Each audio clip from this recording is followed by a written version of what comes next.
what it is about people like Tielemans, and yeah, you're right, he's an underrated player, but he's got a job and he's very good at it. So half the time he's an 8 and half the time he's a 10. And so his decision-making and game IQ is so high. He's another one of these players, which I talk about a lot, is carrying out a manager's instructions on the field. And a lot of time fans will go, oh, he just didn't do very much. Watch him off the ball. Absolutely magnificent. He did it at Tottenham. He did it at the London Stadium yesterday, where he makes this run that takes players out of the way. And, you know, and he makes diagonal runs across the face of Ollie Watkins. So that means that Watkins is holding the end line. Tielemans will go across in front of him. So he drags defenders all the way across with him, and that gives the space for Morgan Rogers and, you know, and John McGinn. And what he also does is, if he sees McGinn or Rogers come off the line and go into the 10 position, he goes the other way. So he's the one keeping the attacking shape, and also, as I say, turning in tight positions, winning the ball back in their high press.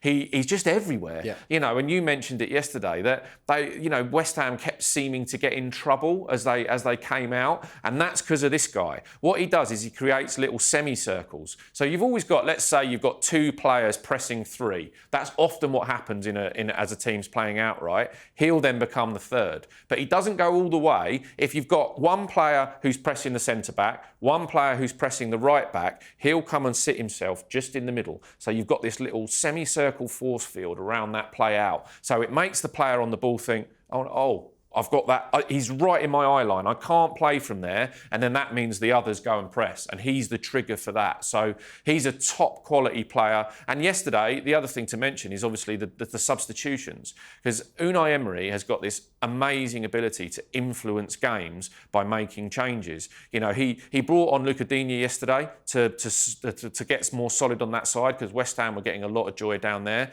He makes this change with Emi Buendia coming on. And Buendia has made a difference. Tottenham away, scored the winner against Arsenal, and then what he does with Tielemans is he moves Tielemans back into the base of if Onana's not having his better day, or if he wants to move Rogers into a different position or McGinn into a different position, because he sees something happening in the game. If a left back's getting loads of joy, as Calafiori was against Arsenal, then the instruction from Emery is to McGinn, take Calafiori in midfield, and then Tielemans comes up the outside. So it's fantastic stuff. They know exactly what their manager wants from them.